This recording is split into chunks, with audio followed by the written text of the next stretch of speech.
Out at sea, these waters in the Santa Barbara Channel are much more than a sanctuary for this commercial fisherman. The boat in those islands aren't just my office, they're like my world. But his world nearly came to a terrifying end in this dark water.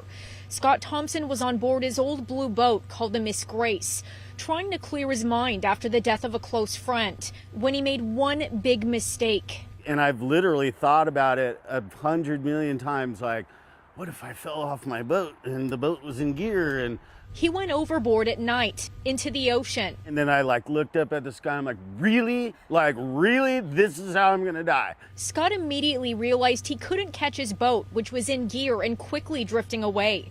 Being an experienced mariner, he knew he was using too much energy swimming upright as well. So he turned over on his back and thought about his next move. That's when he saw the bright lights from this oil platform way out in the water. He'd have to swim out to it, between 2 and 3 miles away.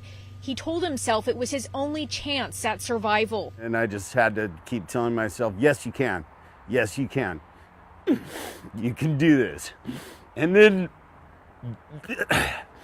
that's when it became not about me. It became about his family, his wife, their 2 little girls, and their older son. That's what motivated him to keep swimming. That was a lot of the drive, just thinking about oh my God, they're gonna grow up without me. With his family in his mind, Scott eventually made it to that platform.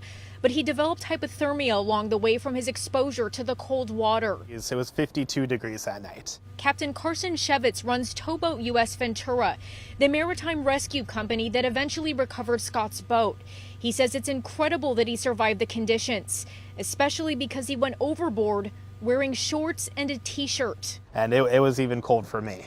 And I was only in the water for 15 minutes. I could only imagine what he was going through that night. Scott says there was something else that gave him that little extra nudge he needed to get home to his family. And they always pop their head out of the water and do one of these. A harbor seal. He says one swam alongside him for a while and gave him a glimmer of hope.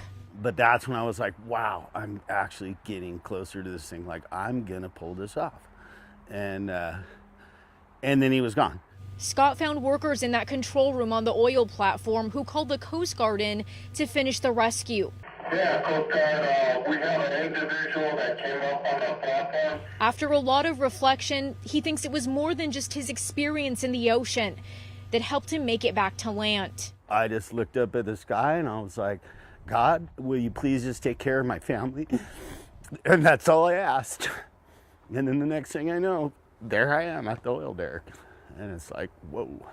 Reporting in Ventura, Nicole Comstock, KCAL 9 News.